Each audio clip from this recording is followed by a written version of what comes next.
Welcome to the AW Services YouTube channel and an update on my dashboard slope, as I like to call it. So I've got a Renault Trafic 2016 business. I've got the dashboard with the inclined slope directly in the middle, which is quite a large slope in there. It's about over A4 size. And everything just sits in there and it reflects on the windscreen. So what I've done, I've got some 18mm birchwood marine ply. I've routed and rounded all the edges off. I've made myself a slope, screwed and glued it together, sprayed it with some dark grey primer and spray paint, especially for wood, to match and blend with the same colour of the existing Renault dashboard, where it's black and grey accents are.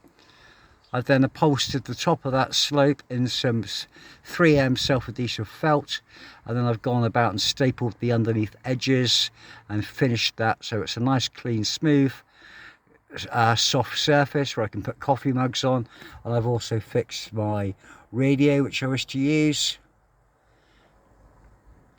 But it's a brilliant idea. I've still got storage underneath for paperwork and documents, but that doesn't then reflect up onto the windscreen in sunlight, which I think is brilliant.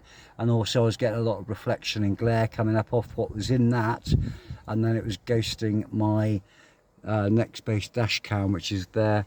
But the radio's there, screwed in, wired up, antennas fitted, and my microphone's on a 3M self-adhesive hook, which I've mounted to where the annoying passenger seatbelt warning light, etc. is, and that's just a lift-off hook for the microphone. A brilliant idea, something that was easily achievable. Afternoon's work, plus some minor spray paint drying times and primers, etc. But if you like this kind of thing, give it a thumbs up, give the video a like, subscribe, support the channel, help it grow. Press the bell icons for notifications when new videos are published. I appreciate all of the time and all of the people that watch my videos. But for now, thank you very much for watching AW Services.